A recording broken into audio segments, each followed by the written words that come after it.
They never raise their voice. They don't insult you. They don't command you. But somehow, you stop saying what you truly think. You shrink yourself to avoid upsetting them. And slowly, your emotions become theirs to manage. You feel responsible for their moods. What if manipulation doesn't look like control but like concern? At first, it feels like care. They listen to you when no one else does. They ask how you're doing sometimes even before you know how you feel. They help you solve problems, offer support, and seem deeply invested in your well-being. But over time, something shifts. You find yourself second-guessing your reactions. You edit your words, not out of kindness, but fear. You say yes, even when your gut screams no. And somewhere in the silence between your heartbeat and theirs, you begin to lose yourself. This isn't about obvious abuse. There are no shouting matches, no threats. Only that slow, creeping fog that makes you question whether your discomfort is even valid. Because after all, they're just trying to help, right? Stoic philosopher Epictetus once warned, "Who then is invincible? The one who cannot be upset by anything outside their own choice." But here's the quiet horror. What if someone has learned to influence your choices not by force, but by emotional leverage? What if you're no longer choosing from a place of clarity, but from guilt, confusion, and the need to keep peace? That is the signature of subtle manipulation. It's not meant to alarm you at first. It's designed to feel safe, familiar, necessary, until one day you realize your peace of mind no longer belongs to you. In this video, we'll go through 5 subtle strategies toxic people use to quietly gain power over your thoughts, feelings, and actions, all under the disguise of love, loyalty, or help. These are not the dramatic red flags. These are the quiet, unspoken rules that start forming in your mind. The inner calculations. If I say this, they might get distant. The emotional labor you take on just to keep the relationship balanced. And here's the truth. The most dangerous kind of control is the one you don't recognize. But once you see it, you can stop it. You can reclaim your voice, your space, your emotional clarity. You can live from the inside out again. So let's begin. The first subtle strategy is conditional kindness. They do nice things for you. They remember your favorite coffee, help you through rough days, show up when no one else does. They might even say, "You know I always got your back." And so, you let your guard down. But over time, a strange pattern emerges. Their kindness feels like a transaction. It's never loud, never aggressive, but there's a pressure. You feel you owe them. You didn't ask for help, but they gave it. Now, declining their request feels ungrateful. Expressing a boundary feels like betrayal. You start thinking, "I can't say no after everything they've done for me." This is conditional kindness, a quiet form of control that wears the mask of generosity. They give to get, not always something material, but access, influence, leverage. In Stoic terms, this strikes at the very core of autonomy. Marcus Aurelius wrote, "If someone does wrong, it is because they are mistaken about what is good." Toxic people often confuse control with care, and they expect you to play along because they were nice, right? But here's the trap. They build a debt ledger inside your mind, and they never forget a favor. Their memory is precise. When you needed help, I was there. When everyone gave up on you, I didn't. I did all this, and now you can't do this one thing for me. Suddenly, you're not in a relationship. You're in a subtle contract, one you never agreed to. The price? Your time, your compliance, your silence. The Stoics taught, what is not under your control is nothing to you. That includes others' expectations disguised as care. Let's break this down in simple terms. If kindness comes with a hook, it's not kindness, it's bait. You begin to notice they help when it makes them look good. They bring up old favors in new arguments. They withdraw affection when you don't return the favor. But worst of all, you begin to perform gratitude. Not feel it, perform it. Because you fear the consequences of seeming ungrateful. That's how they keep you small. Not by yelling, not by threats, but by making your kindness feel like a moral obligation and their control feel like earned influence. So how do you respond? First, pause. Notice the discomfort. Ask, did I choose this or do I feel pressured? Second, name it. Say to yourself, this is not generosity, this is conditional giving. Third, reclaim clarity. Remind yourself, true kindness doesn't keep score. If someone keeps reminding you of what they've done, they were never giving, they were investing in power over you. Emotional freedom begins with recognizing when a gift isn't a gift, it's a grip. That was the first warning. Let's move to the next. Second, and more dangerous, emotional weaponry. They don't yell. They don't accuse you directly. They just get hurt. Every time you say no, they look disappointed. Every time you speak up, they fall silent. Their shoulders sink. Their eyes turn away. Their voice softens with pain. I just thought you'd understand. I didn't expect that from you. You've changed. At first, you question yourself. Maybe you were too blunt. Maybe you should have agreed. Maybe you are being selfish. That is the power of emotional weaponry. It doesn't attack you. It makes you attack yourself. Instead of crossing your boundaries, they simply make you feel guilty for having them. And when you do try to set limits, they react like you've hurt them. The victim mask slips on fast, flawless, believable. This is no accident. It's a learned strategy. They've realized that pain, especially their pain, is a tool. Because here's what happens next. You begin managing their emotions. You tiptoe around them. You say things not to express, but to prevent a reaction. You protect them from discomfort by sacrificing your own voice. And that's how the grip tightens. You shrink not because they told you to, but because guilt whispered that it's the right thing to do. As Epictetus warned, when you are offended at any man's fault, turn to yourself and study your own failings. Then you will forget your anger. But what happens when the fault isn't anger, it's manipulation cloaked in fragility? Toxic people weaponize their emotions to bypass accountability. They trade responsibility for sympathy.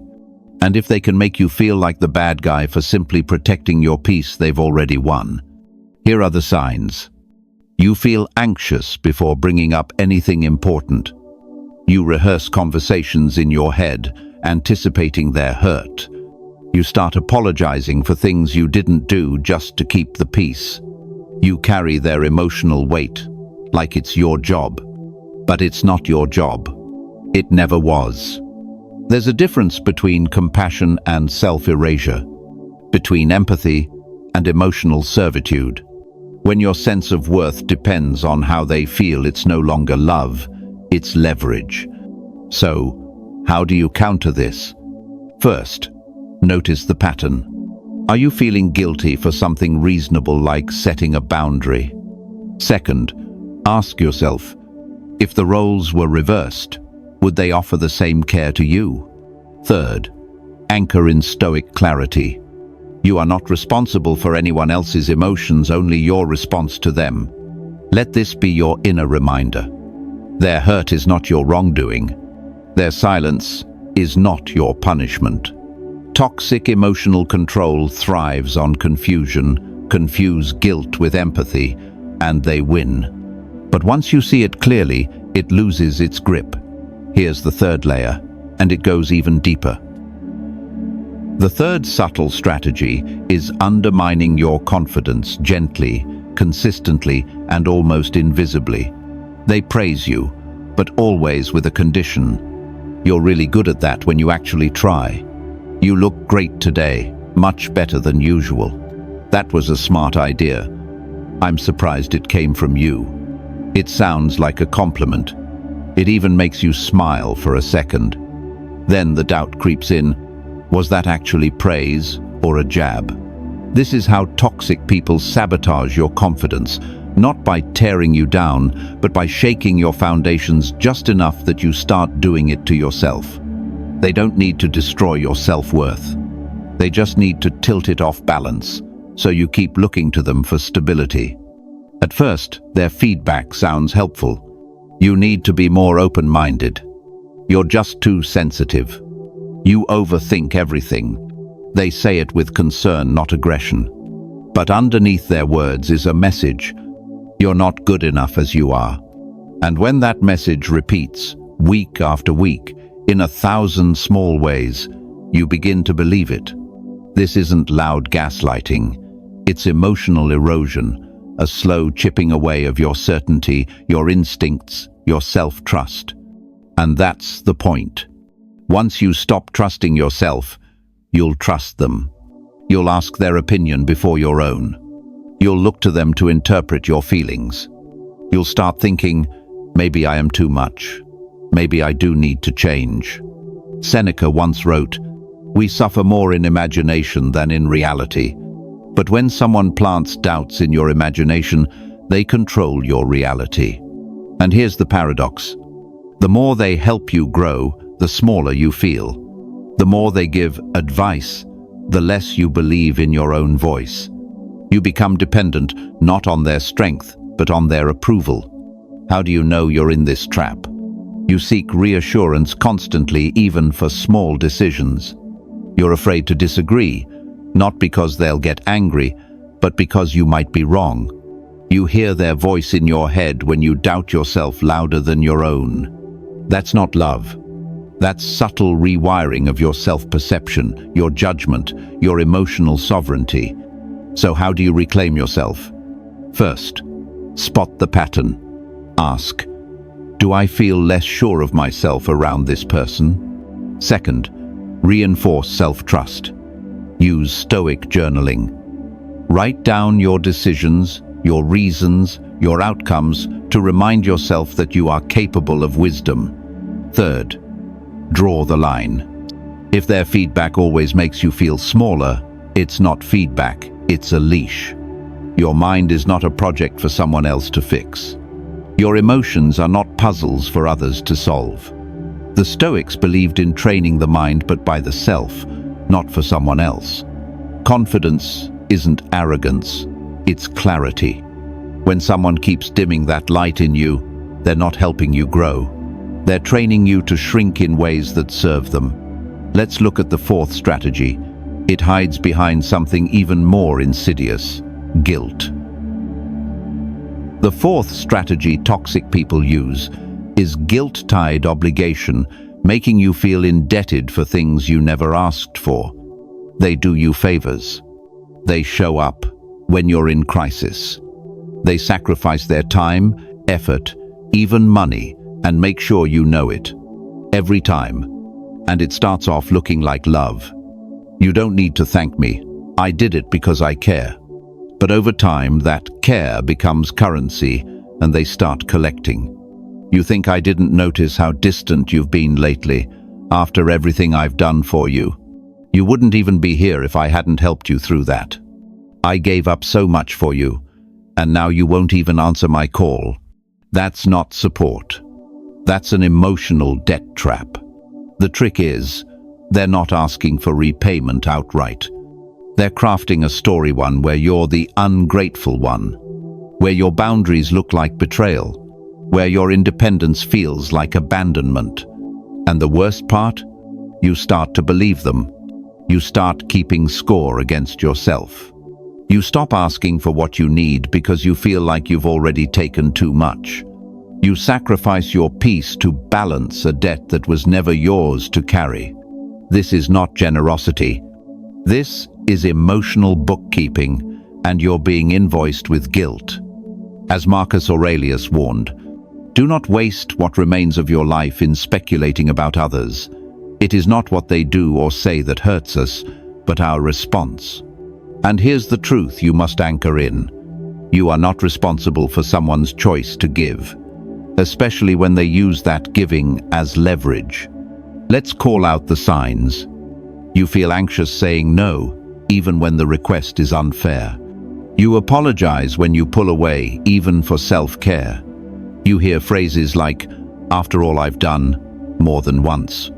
You feel guilty, existing independently of them. This isn't love. This is loyalty manufactured through guilt. And guilt is a terrible foundation for any relationship. So how do you break free? First, acknowledge the emotional contract and that you never signed it. You can appreciate a gesture without becoming imprisoned by it. Second, reframe the narrative. Just because they gave doesn't mean you owe. Gratitude is a feeling, not a form of compliance. Third, return to Stoic principle. Remind yourself, I control my choices. Their giving was their choice. My peace is mine to keep. There's a difference between receiving help and being owned by it. Toxic people blur that line on purpose because blurred lines are easier to cross. Remember this. Real love gives and lets go. Manipulation gives and keeps the receipt. And that's how guilt becomes a leash dressed as devotion. But there's one more layer of control we need to uncover. It's the most silent and often the hardest to name. Let's go deeper. The fifth and most subtle strategy is silent domination control through absence, withdrawal, and unspoken emotional pressure. They don't yell. They don't accuse. They just go quiet. No calls. No messages. Just that heavy, sinking silence that feels like punishment, though no word was said. And that silence has power. You feel it in your gut. You replay your last words, wondering if you crossed a line. You reach out cautiously, offering a soft, "Hey, you okay?" even though you're the one who was hurt. That's the trick. They make you chase them. Not because they left, but because they left you with doubt. You begin internalizing the blame. You think, maybe I was too harsh. Maybe I should have been more understanding. Maybe I ruined everything. This is emotional withdrawal as control. They create discomfort not by conflict, but by vanishing. And your nervous system fills in the blanks. You make peace offerings, suppress your truth, and overcompensate, just to restore a connection you never damaged. The Stoics warned of this type of influence. Seneca wrote, "No person has the power to have everything they want, but it is in their power not to want what they don't have." But silent dominators reverse this wisdom. They condition you to want their presence so desperately that you'll trade your own voice to earn it. You stop stating your needs. You scan their mood before speaking. You shrink your joy to match their coldness, just so they don't disappear again. Over time, this changes you. You stop expressing. You start adjusting. And worst of all, you start anticipating their silence as punishment for your authenticity. That's not maturity. That's conditioning. Let's name the signs. You walk on eggshells even when nothing was said. You feel anxiety when they withdraw, even without conflict. You initiate repair for problems you didn't cause. You see silence as a cue that you did something wrong. But here's the truth. Silence isn't always peace. Sometimes it's pressure. A pause that punishes. A void that commands. So how do you reclaim yourself? First, resist the pull to self-blame. Silence is their tactic, not your fault. Second, redefine what connection means. If you're the only one reaching, it's not mutual. It's maintenance. Third, anchor in Stoic sovereignty. Tell yourself, their withdrawal is their choice. My worth is unchanged. There is a difference between healthy space and manipulative distance. One respects, the other erodes. When someone's absence becomes louder than their presence, ask yourself, is this love or is it leverage in disguise? In silence, they rule, until you stop fearing the quiet and start trusting your own voice. And now that we've uncovered all 5 strategies, it's time to fight back, not with anger, but with clarity. Let's move into action. You've seen it now. The kindness that cornered you, the guilt that bound you, the silence that punished you, and perhaps the hardest part. You see how deep it got. But awareness alone isn't enough. Insight must become armor, because without action, recognition just becomes regret. The Stoics were warriors of the mind.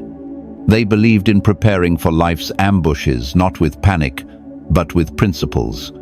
And when it comes to manipulation, clarity is your weapon. So how do we reclaim control when the tactics used against us were invisible? Here are 3 Stoic practices you can use right now to protect your mind and take back your emotional sovereignty. 1. Pause. Disrupt the reflex. Manipulation works when you react emotionally, automatically, without question. So the first step is to interrupt the pattern. When something feels off, stop. Don't explain yourself. Don't rush to fix. Don't over-accommodate. Just pause. Marcus Aurelius would often write before reacting, even in war. Because, as he said, you have power over your mind, not outside events. Realize this, and you will find strength. Let that pause become a shield. Not to defend against others, but to listen to yourself first. 2. Name it, call the game. Manipulation thrives in ambiguity. It keeps you confused, unsure whether what you're feeling is even real. So name it. Say it internally, say it aloud, write it down. This is guilt, not gratitude. This is pressure disguised as care. This is silence meant to punish me. Naming the pattern breaks its spell. It reminds you, you are not crazy. You are being conditioned. As Epictetus taught, if someone succeeds in provoking you, realize that your mind is complicit in the provocation. And once you see it, you can stop playing along. 3. Redraw the line. Your peace is not a privilege. It's not something others give you, it's something you protect. So now, you draw a new boundary, not out of anger, but out of clarity. Say to yourself even daily, their emotions are theirs, my mind is mine. This is your Stoic mantra. Let it guide how you respond. Let it help you walk away when needed. Let it remind you that you don't owe anyone your inner collapse, just because they offered you a favor or gave you silence. You owe yourself truth. You owe yourself space. You owe yourself you. This isn't about becoming cold or detached. It's about becoming anchored, rooted in your own reason, not tossed around by someone else's moods, manipulations, or moral invoices. Toxic people count on your confusion. But when you begin to see, to pause, to name, to reclaim, you become untouchable in the one place they tried to dominate, your mind. And that is where true power lives. But we're not done yet. Let's bring this home with clarity, and one last loop that changes everything. They never raised their voice. They never forced you. They never said the words, "I control you," but you felt it. In the hesitation before speaking, in the guilt after saying no, in the quiet panic when they went silent, you questioned your words, then your needs, then your worth. And maybe the most haunting part, you thought it was your fault. That's what subtle manipulation does. It rewrites your emotional compass until you can't tell which feelings are yours and which were planted. But now, you've seen the patterns. The kindness with a hook, the weaponized guilt, the praise that eroded your confidence, the silence that wasn't peace, but pressure. And more importantly, you've seen a way out. Because the most dangerous control is the kind you don't recognize. But once seen, it can no longer operate in the dark. You're not crazy. You're not too sensitive. You were being controlled quietly, strategically, consistently. And now, you choose clarity. Not bitterness, not revenge. Just space, strength, sovereignty. Because, as the Stoics teach, no man is free who is not master of himself. Epictetus, you don't need their permission to take your voice back. You don't need their approval to be at peace. And you don't owe your energy to people who trade care for compliance. What you owe is to yourself. To choose what's true. To protect your mind. To walk away when needed, not because you're cruel, but because you're no longer confused. So let me leave you with the question we began with. What if the real threat has always been right beside you, not yelling, not pushing, but softly rewriting who you're allowed to be? Now, you know. If this video helped you see even one thing more clearly, hit subscribe. Comment below what pattern you recognized in your own life and how you plan to take your power back. Let's keep building your clarity, your strength, and your emotional freedom together.